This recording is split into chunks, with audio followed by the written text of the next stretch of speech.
林柔的头一抽一抽的疼，耳边传来嗡嗡的嘈杂声，让人愈发的烦乱。她怒喝道：“闭嘴！”她强忍着疼痛睁开眼睛，地上站着2、3个人，有男有女，皆是一身短打扮，身上的衣服也都是补丁。让你跟他走也是没办法呀，这家里实在是揭不开锅了，你还能活生生的看着你老子娘都饿死吗？今天一早，林柔到山边去挖野菜，饿得昏倒在山坡上，被个山里的猎户给救了。这猎户不是本地人，是山那头赵家沟的，叫赵安。哎呀，猎户也没什么不好，偶尔呀还能吃上肉呢。你过上了好日子呀，也别忘了家里。林柔心底发出一声冷笑，吃肉做梦呢。猎户可不是什么好活计，在丛林山野里讨生活，丢了性命的不知道有多少。林家人只是把他送出门就可以了，是死是活根本就顾不上了。不过林柔想了想救他的那个猎户，身材高大，背脊宽阔，身形像个铁塔似的，眼眸清亮，应该还可以。一家人欢天喜地地跑出门，不过片刻就领着一个壮汉进来。林柔仔细地看了一眼，大约得有1.9米左右的个头，五官还算端正。赵安用手挠着头说道：“我是山那头赵家沟人士，我叫赵安，从今儿起你就是我媳妇儿了，咱俩回家吧。”这也不等林柔答应，就走到炕跟前，轻巧地把林柔抱起来。他还没来得及反应，就被人像抱小孩一样拖抱在怀里。岳父岳母，我们3天以后再回门。不用了，你们过好日子就行，不用回门了。好不容易送走一个吃白饭的，现在还要再加一个吗？再说这傻大个一看就能吃，还不得把他们家吃得更穷了。赵安抱着媳妇儿出了岳父家，一路飞奔，生怕岳父反悔，把怀里娇娇软软的小媳妇儿给抢走了。赵安抱着媳妇儿跑得满头大汗，直到上了山岗，再越过一道山梁，到了赵家沟。林柔只觉得晕晕乎乎的，胃里直往上反酸水。他心知肚明自己这是饿大劲儿了，又颠了半天晕车了。这傻大个像个牛犊子似的跑得飞快，吓得他紧紧地抱着男人的脖子，还是觉得颠得难受，好几次都想让他停下来，无奈他根本没有什么力气喊。赵安兴奋地只顾着跑，根本听不见。赵安吓得手足无措，好不容易得来个媳妇儿，咋一转眼就变得有气无力的呢？像快断了气儿似的。林柔一看赵安吓得脸色苍白，他挥了挥手：“你跑得太快了，我有点受不了，你慢着点。”赵安不明白地挠了挠头，他也没用媳妇下地走路，他跑得快了，为啥媳妇还受不呢？不过这都不是个事儿，媳妇说咋干咱就咋干。赵安把媳妇放到一块大石头上，不一会儿就摘了几个野果子回来，把红透的好看的递给媳妇吃。林柔缓了一会儿，渐渐地觉得不那么恶心了，他看着手里的野果子没敢吃。赵安见媳妇看着果子不说话，媳妇你吃吧，可甜了。听他说这果子是甜的，林柔试着咬了一口，还不错。他小口小口地把果子吃完，恶心的感觉才彻底被压了下去。赵安犹豫地说道：“媳妇儿，这山上不是善地，我们得赶紧下山。走吧。”赵安高兴地一笑：“媳妇儿，这回我背你走吧，我脚程快，一会儿就到家了。”翻过山梁的时候，赵安的速度依然很快。要是只有他一个人在树林里，他是不害怕的。现在背着媳妇儿，他怕好不容易得来的媳妇儿被狼叼走了。即使赵安跑得再快，到家的时候天也已经黑透了。2个人都一天没吃饭，饿得前胸贴后背的。如今林柔瞧着这个家徒四壁的屋子直皱眉，穷，太穷了。赵安有点不好意思，他也知道自己家里太穷了，跑到厨房里拿葫芦瓢舀了一瓢凉水，咕咚咕咚地灌下去，感觉肚子里有点底儿了。他家里穷，饭量又大，每次饿得受不了就灌凉水，一瓢凉水喝下去能好上不少。赵安摸了摸肚子，他能灌凉水，媳妇儿不行啊。跑到墙角的米缸边上看了一眼，还有几把粟米，是他留着打饥荒的。想到屋里娇滴滴的小媳妇儿，赵安咬了咬牙，抓了一把粟米出来。起炕上坐着的小媳妇儿，赵安是又高兴又犯愁。高兴的是他终于有媳妇儿有家了，犯愁的是他自己都没饭吃，可怎么养活媳妇儿啊？赵安熬好粥端进屋里，林柔已经饿得眼前有些发花了，看见赵安端了一碗粥进来。你不吃吗？赵安摸了摸自己的头，咽了一口口水说：“我吃完了，这是给你留的。”林柔点点头，可能吧，这屋里连个桌子也没有，大概人家在造屋吃完了。一碗小米粥下肚，林柔才觉得自己又活了过来。她睁着水汪汪的大眼睛问：“还有吗？”赵安顿了一下，摇了摇头，真的没有了。剩下的一把米得留给媳妇儿明天吃。赵安接过碗，拿到厨房，犹豫了一下，在碗里装了一碗凉水，一口气儿喝了下去。林柔想下地活动活动，走到门口看到了赵安的动作，他的脚步顿了一下，这男人是自己没吃。林柔心下叹了一口气，这穷的真是超乎她的想象。赵安听见身后的动静，转身问道：哎，你怎么下地走动了？林柔被问懵了。下地怎么了？吃饱了别动，要不饭就白吃了，一会儿就饿了。这都是什么论调啊？我从小到大听说的可都是饭后走一走，活到99，从来没有听说过走2步道还可惜的。到了晚上睡觉的时候，林柔更猛了。这男人把炕上的稻草给她铺得厚厚的，又拿了一张皮子给她盖在身上。林柔差点跳起来。这是什么东西啊？这皮褥子硬硬的，还黑乎乎的，这特么能盖吗？再一看赵安，已经搭着一张皮子要睡着了。说实话，林柔心里真的松了一口气。赵安白天表现的对她那样热络，又把唯一的小米粥给她喝，她心里没有感激，只有担心。这是个血气方刚的男人，又是一个从来没有接触过女人的男人，现在把自己背回家，又是他名正言顺的媳妇儿。林柔已经做好了最坏的打算，但是让他在这样的稻草堆上完成他2辈子的第一次，说实话，他是难以接受的。只是面对这样一个像铁塔一样的男人，林柔也知道自己不是对手。如果这男人用强的，自己毫无办法。没想到赵安就这样睡了。为什么？他以为这个傻大个儿听不明白，不想赵安翻了个身说道：你是我媳妇儿，怎么也得存点钱，给你扯一身新衣裳，再弄一床被子，咱俩好好的过日子。这么个白白嫩嫩的媳妇儿躺在自己的炕头上，赵安也是浑身燥热难耐。可是他不能这么委屈媳妇儿。林柔哑然。第二天一大早，天刚亮，赵安就起来给林柔做了一碗粥。他打算去山上摘几颗野果子吃。林柔一把拉住他，把剩下的半碗粥塞到他的手里，示意他喝下去。赵安黝黑的脸透出一丝不自然的红色。你吃吧，一共也没多少，我这么大的个子喝进去也不顶啥，1米养人，给你喝正好。这半碗粥可不是给你白喝的，我一会儿要跟你一块上山去。你跟我一块上山？那怎么行？山路崎岖，你走不动的。你背着我去。赵安犹豫地摸了摸自己的脑门，不知道媳妇儿为啥一定要去。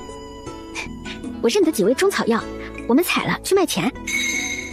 赵安跳起来，他惊讶地看着林柔，眼神里透着不可思议。林柔昨天就发现了赵安不认识中草药，他觉得很奇怪。你为何不采药去卖呢？可是药铺不收你的药材。赵安的眼神中有着一丝迷惑。我不认识这个，倒也想过采药去卖。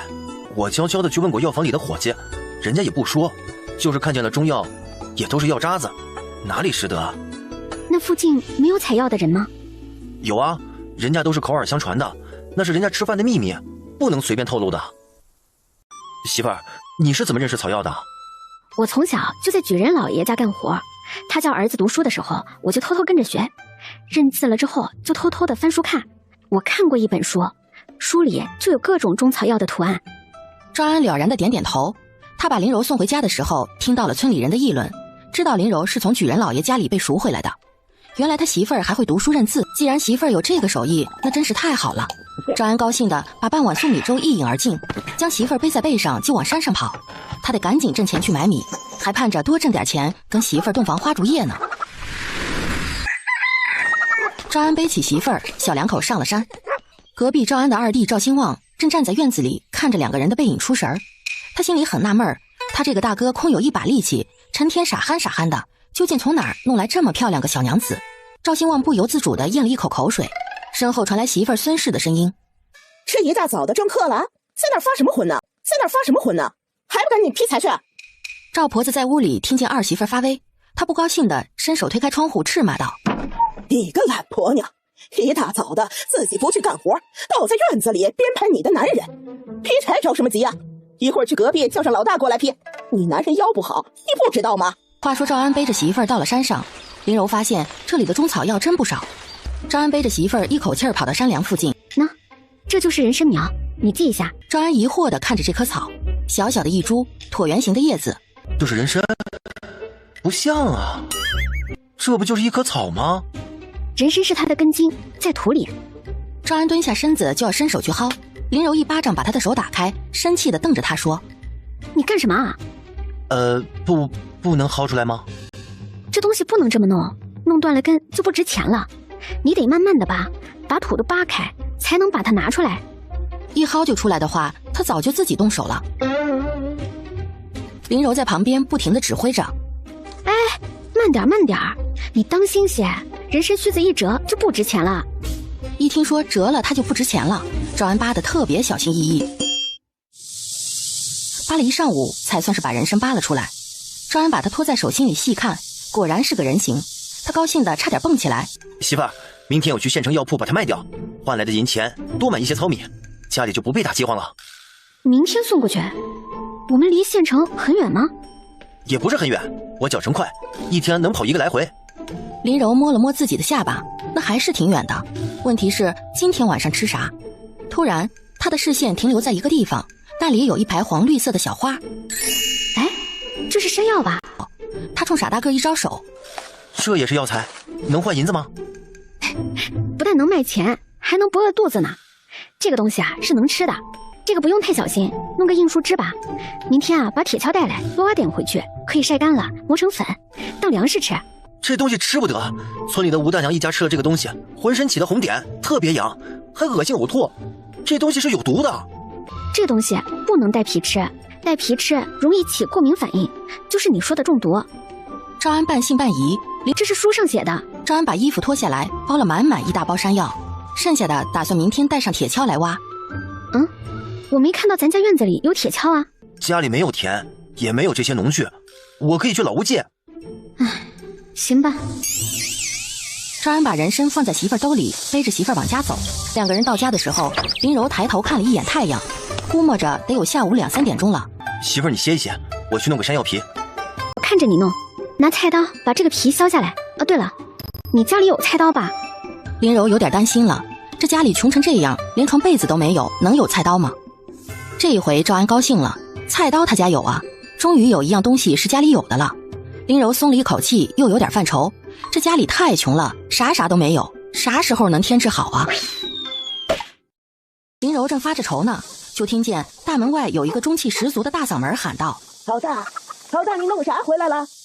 那人一边说一边推门进来，大约40左右的年纪。他刚进门，一眼就看见了站在院子里的林柔，惊讶地瞪大了眼睛：“我的乖乖，这是哪儿来的小娘子？这小脸白得跟个嫩豆腐似的，这小腰细的。”他搓着自己蒲扇似的大手，胸膛又泛起了红色，磕磕巴巴地说道：“娘，这是我媳妇儿，我自己娶回家的。”你个天杀的行货，自己的肚子都填不饱呢，还弄个白吃饭的回来，你作死呀！赵安将林柔护在身后，倔强地梗着脖子：“反正这是我媳妇儿。”赵婆子看着傻小子像个铁塔似的立在院子里，顿时气不打一处来。她一手去扒赵安，另一只手就要去抓林柔，没想到赵安灵巧的一躲，将媳妇儿抱在怀里，大步的往后退了几步。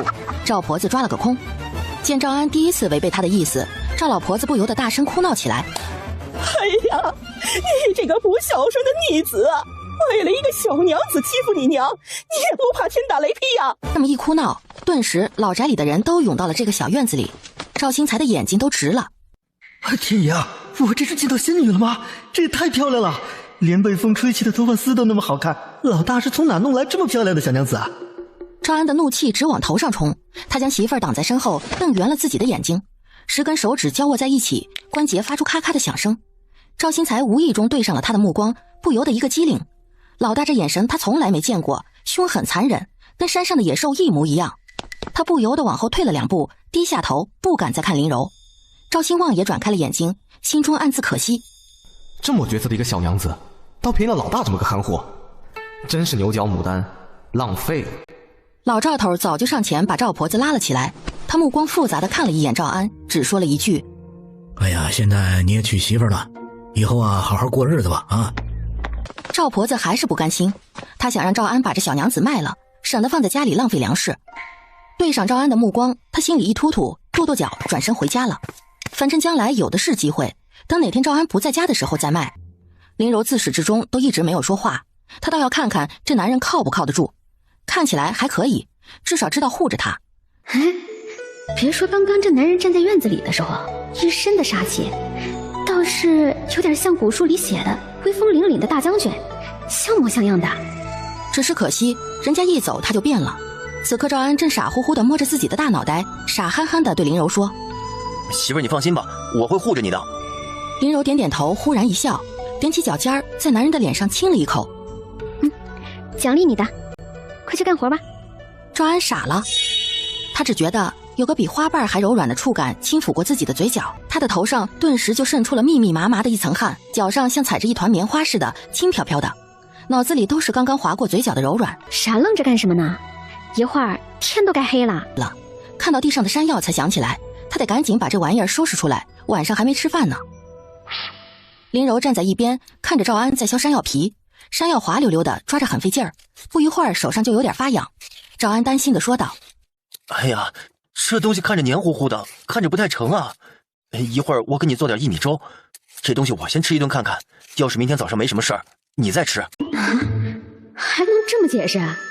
赵安红着脸看着他媳妇儿，目光亮晶晶的，好像在期盼着什么。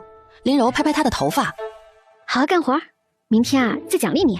赵安的眼中露出一抹失望，像一只大型犬突然失去了精气神儿，瞬间无精打采的。林柔无语了，只能低下头，飞快地在他的脸颊上亲了一口。赵安的嘴角咧开了，心瞬间膨胀起来，热乎乎的，手上的动作也加快了很多，干得越来越起劲儿。在林柔没注意到的地方，他的眼神闪过一抹流光，果然跟媳妇儿只能软着来，他终于也是有人疼的人了。而隔壁老屋里，老两口和小两口的对话没离开过林柔。那个该死的夯货，自己把自己吃穷了，还弄个小娘回来，到时候连根毛也剩不下，真是气死老娘了。哎呀，那女娃子受的一阵风都能给吹走了，她能吃多少粮食啊？你也没瞅瞅这老大都多大岁数了，老二家的大妮子那都5岁了，老三家的小宝都3岁了，你还能总不让老大娶媳妇啊？林柔有点惊讶地看着赵安，他对这个时期的男人多少有一点了解，夫为妻纲，普遍都是以夫为天，像赵安这样的还真是不太多见。原主记忆里，村里人打媳妇儿不是什么新鲜事儿，还有罚媳妇儿跪着的，甚至还有发卖的。能做到让媳妇儿吃饱饭，平常喝骂几句不动手的，就算是好男人了。这个赵安仿佛察觉到了媳妇儿探究的目光。我有一回去镇上听人说书，那先生说夫妻一体，那意思大概就是说媳妇儿跟我是一个心眼儿，那听媳妇儿的，就是听自己的。林柔有点惊讶地看着赵安，他对这个时期的男人多少有一点了解。赵婆子心里跟明镜儿似的，她从前敢跟赵安动手，是知道自己是他娘，这傻小子不敢还手。现在想起刚赵安那凌厉的眼神儿，赵婆子心里一突突，她悄悄地压低了声音：儿他爹呀，你说那个夯货会不会知道当年的事儿了？你胡说什么？他探头看了看外头，也压低了声音：他刚生出来就被咱们抱回来了，他能知道什么？当年客栈里的那个女人，明显就是个贵人，听说还是什么姓王的员外家的大老婆，身上穿的那衣裳啊，在太阳光底下比天上的彩虹还好看呢。哎呀，我这心里头啊总不踏实，人家不会来找咱们算账吧？你胡咧咧个啥？他要想找咱算账，不早就来了啊？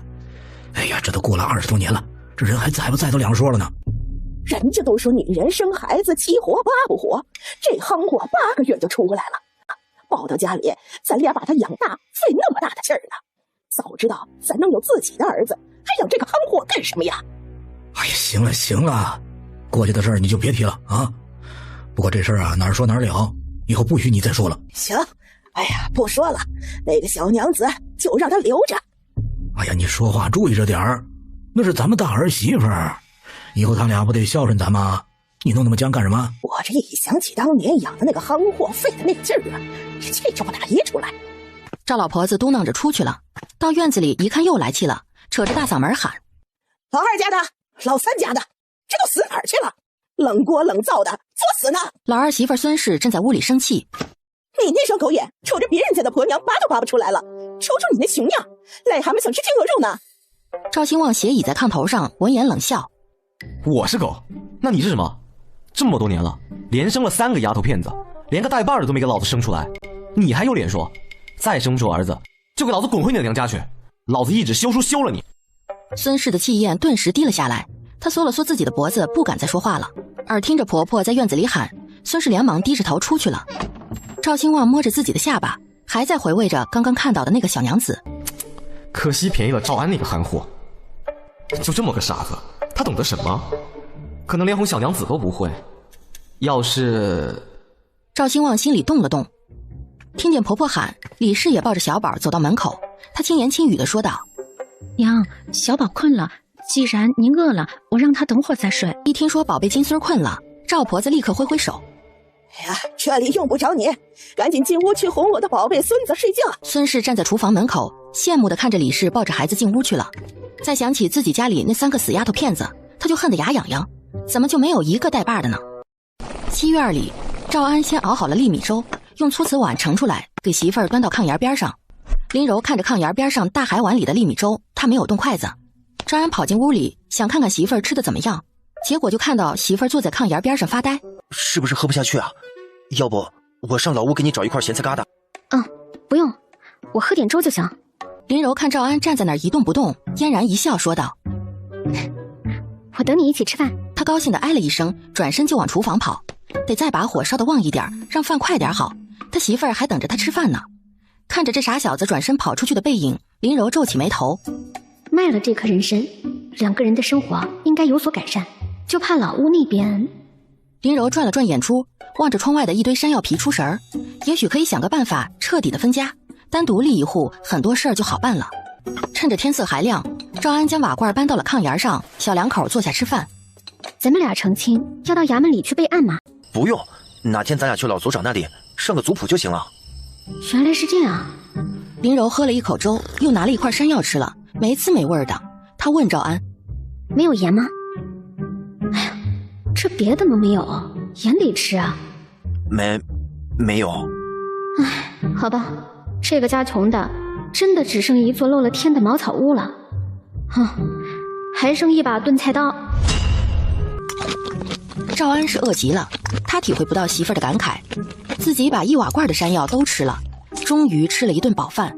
他是真能吃，吃饱了收拾了碗筷，林柔捂着鼻子把墙角的一堆皮子翻了一遍。怎么不拿去卖掉呢？这个人家不要，他们说只收新鲜的，这个弄不了。林柔若有所思，也不是不能弄，只是得买点硝石回来。忍着刺鼻的味道，林柔把皮子一张张的整理好，突然有什么东西从皮子中间掉了出来，拿起来一看，是一个巴掌大的小口袋。哎，这是哪来的？赵安拿起口袋，漫不经心地翻弄了2下。不知道，听我娘说，我出生的时候就带着了。说来也奇怪，我总觉得这布口袋跟我有什么关系，每一次想扔掉的时候，就觉得心尖疼，就这么留着了。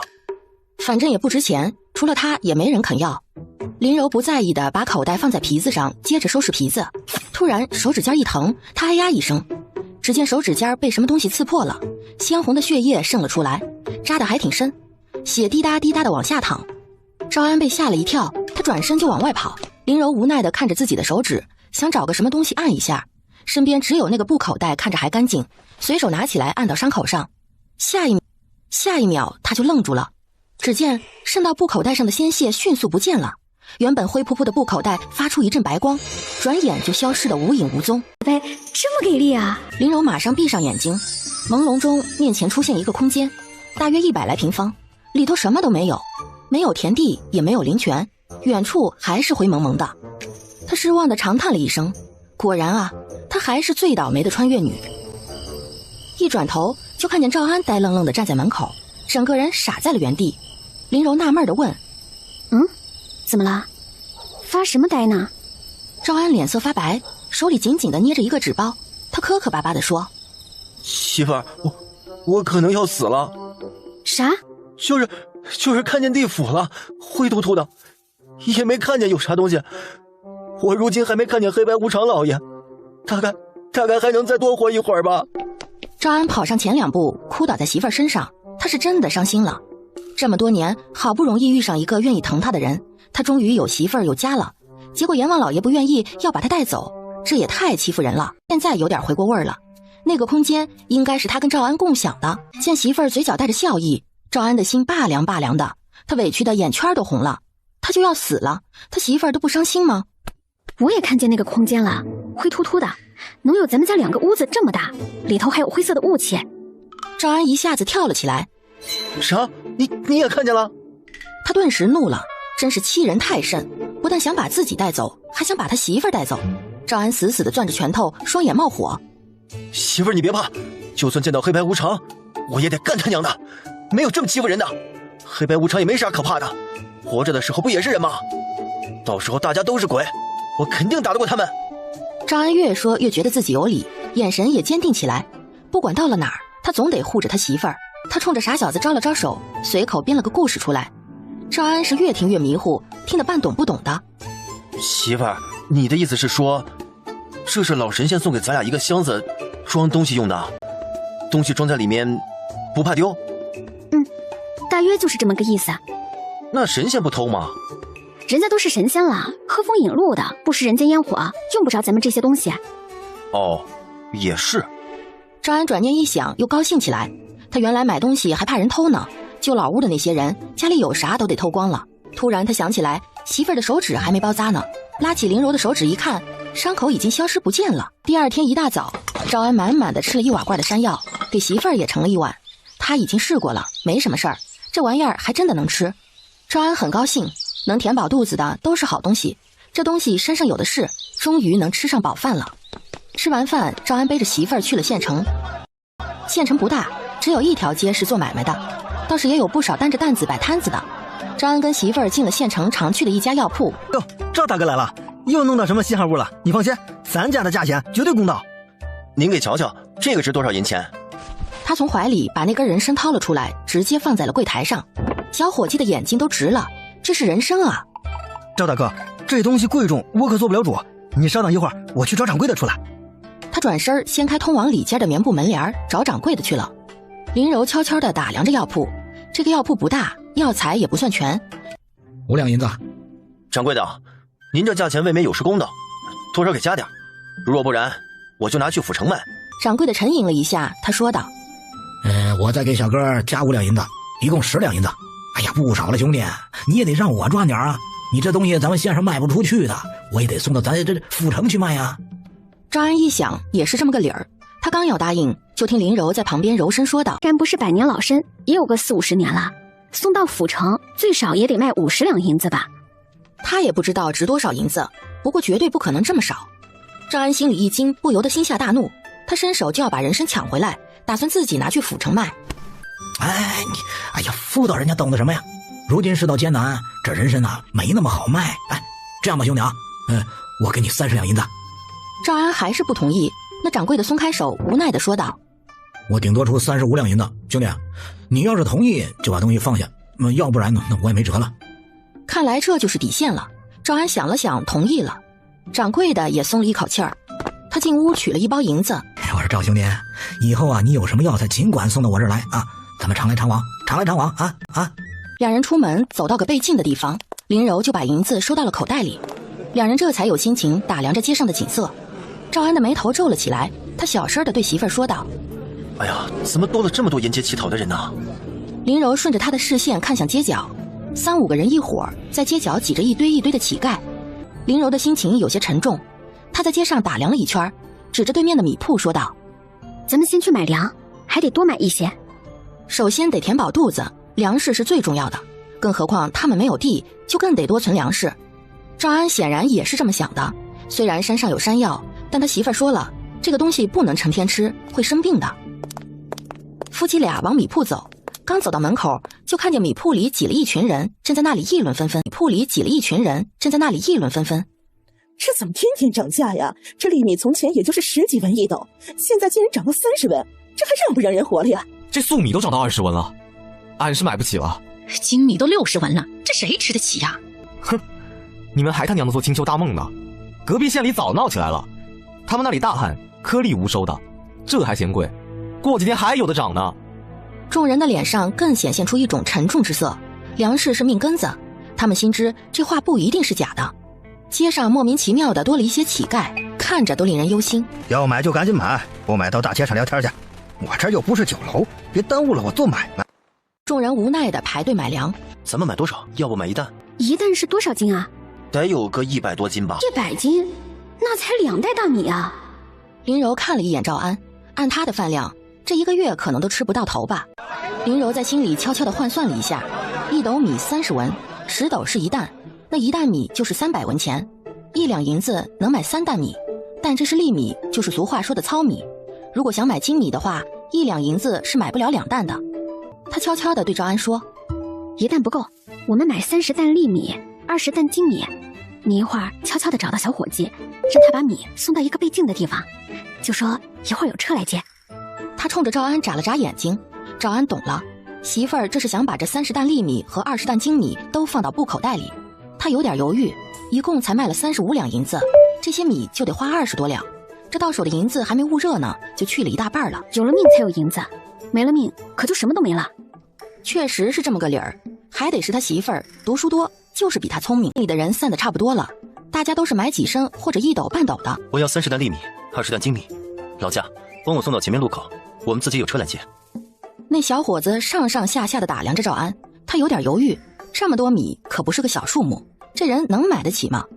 赵安也知道他穿得很一般，伸手从怀里掏出银子，对小伙子说，我先付一半，另一半银子到了地方我再给你。既然有银子，那就好说了。到了县城外头的一个偏僻路口，伙计们把粮食都卸到路边，赵安把剩下的银子付了。这里荒僻，没有什么人，林柔一挥手就把粮食都收到了布口袋里。咱们得去买2床棉被，再扯2身衣裳，他这身上都换不下来了，得赶紧买身衣裳。赵安点点头，他听媳妇儿的话，可是心里也有点忧心。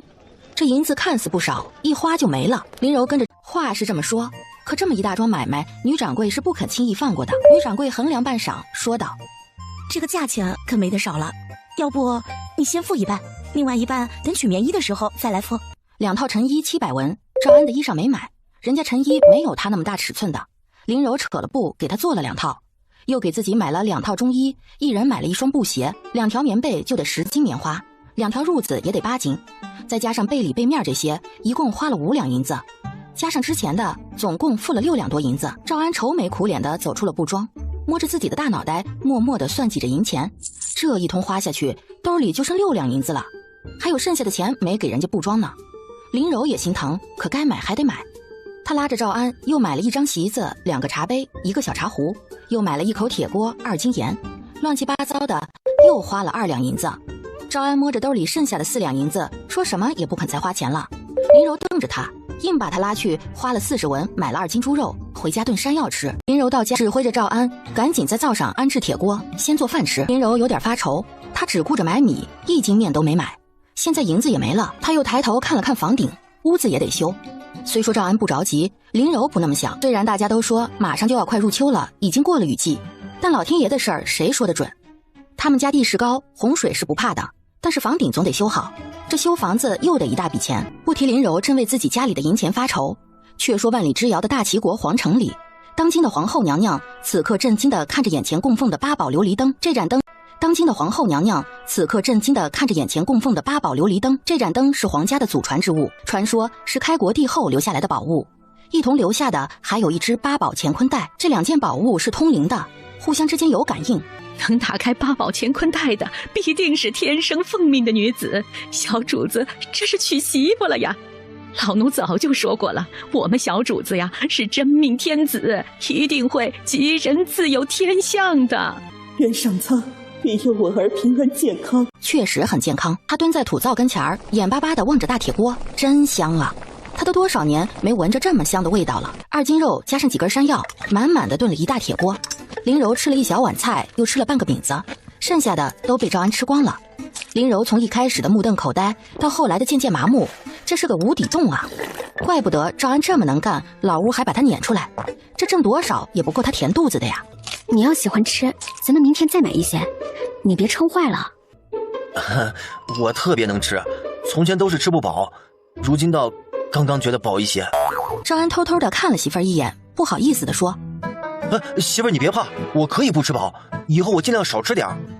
那不行啊，饭得吃饱，吃饱了才有力气。就是得想点办法，多弄点钱了。赵安感动地看着他媳妇儿，还是他媳妇儿好啊，他娘老子都嫌他吃得多呢，他媳妇儿倒不嫌乎他，就得听媳妇儿的话。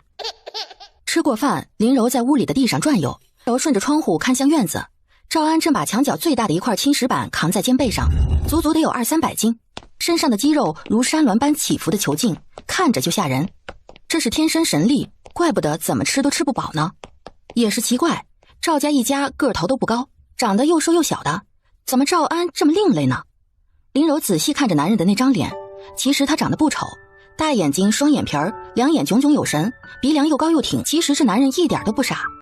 端着木盆进屋的时候，就看见林柔正坐在炕边上，他笑眯眯地跑过去，把木盆放在炕边上，伸手就去抓林柔的脚。林柔被他吓了一跳，脸上登时通红，他斥道：“你干什么？”媳妇儿，我给你洗脚啊。林柔哑然，半天他说：“我自己洗。”赵安看了林柔一眼，笑得憨憨厚厚的：“嘿嘿，媳妇儿，我能洗干净。”“不用，你站一边去。”赵安摸着头站在一旁，看着媳妇儿洗脚，看着那白皙细腻的脚映在水中，他的脸上黝黑的皮肤里透出红色，看得心砰砰直跳。他不自在地动了动自己的腿，疼得难受。赵安不敢再看了，见媳妇儿洗完脚，他端着盆飞快地跑了出去。院子里接连传来哗哗的水声。活该。林柔起床的时候天色刚亮，屋里屋外都没找着赵安，只得自己抱了一把稻草将火引着了。热腾腾的雾气顺着瓦罐袅袅升起，米香味儿弥散在院子里。一个小丫头扒着木板门往里瞧，还不停地咽口水。进来，你是谁家的？那小丫头有些踌躇，咬着嘴唇，刚往前迈了一小步，突然一回头，惊恐地瞪大了眼睛，就往外跑。林柔正纳闷呢，赵安走进院子里，伸手就将肩膀上的猎物甩到了院子里的青石板上，看着林柔嘿嘿地笑了起来。嘿，媳妇儿，我回来了，今个没白去，我弄了一条大虫。看着瞬间气质大变的赵安，林柔抽了抽自己的嘴角，她伸头看向青石板上的大老虎，别说，这一身皮子还挺好看的。你受伤没有？她拍着自己宽厚的胸膛。没事儿，这玩意儿打不过我。那后背上的衣服都撕开了，还说没受伤呢。正好屋里还有些药粉，进来我给你涂上。林柔让赵安趴到炕上，掀开衣服一看，有一道抓痕很深。药粉没有那么多了，一会儿我去山脚下采一点。过2天就好了。那可不行。赵安趴在炕上，被媳妇儿又摸又看的，觉得浑身像着了火一样，恨不得出去再找一只大虫干一仗。媳妇儿，我饿了，咱们吃饭吧。那就快点起来吃饭吧。吃完了饭，咱俩上山去。那不行，我一会儿得把大虫收拾了，送到县里铺子上去。林柔伸头往外看了一眼，这玩意儿应该挺值钱的吧？能卖多少银子呀？20两银子呢。啥？就卖这么点银子啊？这已经不少了。大虫的肉没有那么好吃，人家更愿意要野猪。可是最近不知道怎么了，都打不着。虎皮呢？人家说不值钱，弄好了才值钱。熟皮子都是人家祖传的手艺，不外传的。那熟好的虎皮呢？那可值钱了，听说一张能卖好几百两银子呢。林柔点点头，这下好了，买面的钱有了。一会儿啊，我去山脚下采药，你把虎皮弄好，肉先拿去卖掉，然后再给我买2样东西回来，我们自己熟皮子。这个你也会啊？书上写的，咱们熟了虎皮送去卖掉，买几本书回来，我教你读书。中。两口子吃完饭，林柔拎着篮子往外走，赵安皱着眉头，不放心地跟在后面。媳妇儿，我跟着你去吧。赶紧干你的活去，记得我让你买的东西啊。赵安站在大门口，依依不舍地看着媳妇儿逐渐走远。赵兴旺伸头往隔壁看了一眼，心里琢磨着，这么个大虫，应该能卖不少银子，回去得让老娘去要点，不能全便宜了那个傻大个。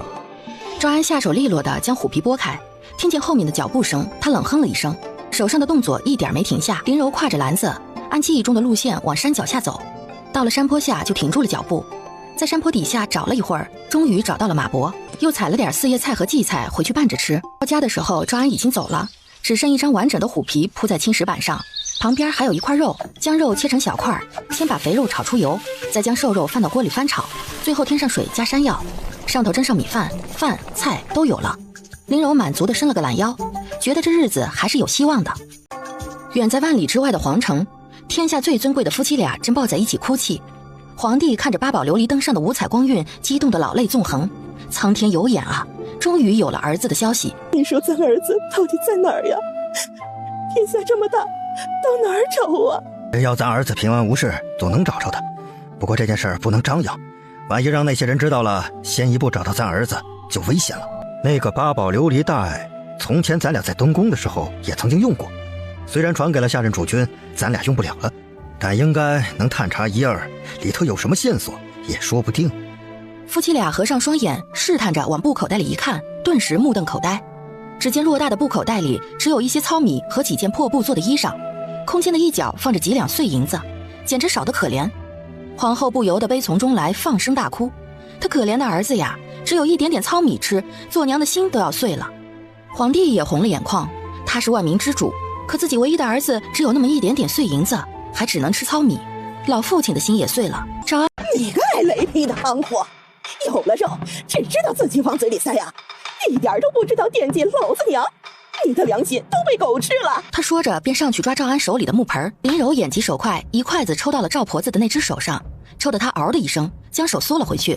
林柔一眼都不看他，只是盯着赵安。赵家的其他人他不在乎，他就想看赵安的态度。赵安一言不发，只是上前一步，将林柔护在身后。你竟敢忤逆不孝，明儿个老娘就到衙门去告你，让你打板子滚钉板，折腾死你个行货！现如今忤逆不孝可是大罪，由父母状告子女，一告一个准儿。你现在啊，就把这小娘给我拉到衙行去卖了，将银子拿回来给我。小宝过几年就要去读书了，正好给他上私塾用。赵安紧咬牙关，咬得牙齿咯咯作响，双手紧紧地捏在一起，身体都有些颤抖。林柔垂眸不语，他自有脱身之计，现在他就是想看看这男人会不会听话的卖了他。都说红颜祸水，这小娘子她不是个好的啊，你就听你娘的话，把她卖了吧，到时候托张媒婆呀跟你正经的说门亲事。赵兴旺从赵老头背后探出头，语气中带着幸灾乐祸。大哥，你还是听爹的话吧，咱爹吃过的盐比你吃过的饭都多，听爹的话没错。赵新才看了二哥一眼，知道他没安好心。老大，你给个痛快话吧，是你去衙门滚钉板呢，还是卖了这小娘子？你给老娘个准话。赵安紧紧地攥着拳头，从牙缝里蹦出几个字儿：我去滚钉板。我说老大，你可想好了啊，这可不是滚钉板那么简单。一旦被父母定下了忤逆罪，那是要被从族谱中除名的。我去衙门滚钉板。见他仍然执迷不悟，赵老头气得手直抖。你也不必去衙门滚钉板了，我这就去找你二大伯啊，用族规处置你，再卖了这个小娘子。赵安大吼一声，将林柔护在身后。他小声说：一会儿我背着你，咱俩往山上跑，他们不敢追的。天下无不是的父母，这后头还有一句呢，世间最难得者兄弟。赵安是长兄，咱们还没分家呢，他是这个家的长子，父母年纪大了，难免有照顾不到的地方，赵安就得承担起责任来。赵老头一头雾水，不明白林柔想说什么。林柔回头对赵安说：我去采草药的时候，见二弟纠缠着村东头的王寡妇，如此行为不端，你身为兄长，怎么能眼睁睁地看着兄弟犯错误呢？还不上去教训教训他？赵安的眼眸一瞬间大放光芒，明亮摄人。他大步上前，一把揪住了赵兴旺的衣领，抡起蒲扇般的大手，一巴掌就扇了下去。赵安常年在深山野林里跟野兽搏斗，他那手掌的力道不是旁人能比的。一巴掌扇下去，顿时就打掉了赵兴旺的2颗门牙。赵安将赵兴旺随手一丢，冷着脸立在一旁，目光不经意地扫了一眼赵新才。赵新才立刻打了一个哆嗦，他磕磕巴巴地说：大哥，我没惹祸。赵安眯着眼睛说道：那得让我想一想。赵新才抖得更厉害了，这回他听明白了，他惹没惹祸自己说了不算，是他大哥说了算。我要告你，我要告你忤逆不孝。他不能看着儿子白白挨打，这个账必须要讨回来。赵安一句话都不说，伸手像抓小鸡仔似的把赵新才抓在手里。这一次他一伸手就掐住了赵新才的脖子。赵新才拼命地挣扎着，可是他的那点小劲儿哪里能挣脱赵安的手掌？赵老头吓得差点没晕死过去，拼命地摆着手。哎呦，老大，你快把人放下，咱们有话好说呀。赵安加重了手上的力道，赵新才像一条脱了水的鱼，双眼翻白，拼命地扑腾着。赵婆子吓得涕泪横流，福至心灵地喊道：哎呀，宝贝，你买媳妇儿了，你愿意留着就留着吧，俺们不管了。不卖了，你愿意留着就留着吧，快把你弟弟放下啊。赵安松了手，像扔垃圾似的把赵新才扔到了地上。这就去衙门告你。俗话说鱼死网破，您要真打算这么干，我们就奉陪到底。反正身后就是大山，衙差根本就找不到我们。如果您儿子不能躲一辈子，那就不好说了。哎呀，不至于啊，有啥深仇大恨呢？得了，你们的事啊，俺们也不管了，以后咱们井水不犯河水。赵老头和赵婆子一人扶着一个儿子回家了。林柔看着立在门口高大的身影，眼中露出一丝满意，看来这日子还能过下去。不是他非要逼赵安表个态，而是他在这个世界上孤身一人，不敢将后背交给靠不住的盟友。媳妇儿，我不会跟你分开的，你去哪儿我就去哪儿。爹娘不是亲的，兄弟自然也不是亲的，可媳妇儿是亲的，是他自己娶回来的亲人。趁着天还没黑，咱俩去上族谱吧。上了族谱，这就是自己的媳妇儿了，谁也不能强逼自己把媳妇儿卖了。安安站在篱笆墙外，冲着院子里喊了一声：“二大伯。”哦，是山子家的大小子，进来吧。啥事儿啊？能在这个时候来找他，必定是有事儿的。大伯，我娶媳妇儿了，来找您上族谱的。那你爹娘同意吗？同意啊。哦，成。你媳妇儿是哪儿人呢？是山那头村子里的，姓林。哦，山那头的，哪家的呀？林富贵。中，俺这就去拿族谱去啊。老族长招呼赵安进了屋，拿了族谱，翻到了赵安的那一页，用指甲盖划了一下。成了，回去好好过日子啊。赵安咧着嘴笑了，上了族谱，这就是自己的媳妇儿了，跑不掉了。天要黑了，路上不安全，他们村子里靠近大山，蛇虫鼠蚁多，早点打发小两口回家安全。我说大小子，你赶集的时候花几个铜板买点驱虫粉回来。这个干啥呀？大虫我都不怕，还能怕长虫？长虫就是蛇，那玩意儿还能卖钱呢。老族长没好气地白了这傻小子一眼，还没等他说话，就听见他家老婆子笑着说：“这么娇滴滴的小媳妇放在家里，你不害怕，她还不害怕呀？”赵安恍然大悟，摸着自己的大脑袋，不好意思地笑了。二伯娘说的对，他现在是有媳妇的人了。没事儿，我自己就会配药，我上山去采几味中药，自己弄一下就行了，不用花铜板。哎呦，我说赵安媳妇儿啊，你还会给人看病配药啊？林柔羞涩地摇摇头，老族长的眼中闪过一丝失望。只听林柔说：“我不敢说会给人看病，但治个头疼脑热、腰酸腿疼啥的小毛病的，我也能搭把手。”哟，这傻小子从哪找来的媳妇儿啊？还懂医术呢？要知道，学医得先会认字，医书可不是好读的，那得下苦功夫。大夫首先就是读书人。老族长越看越惊讶，他疑惑地问：“你家里的兄弟都识字吗？”我家里就我一个人识字。林柔眼圈有些红。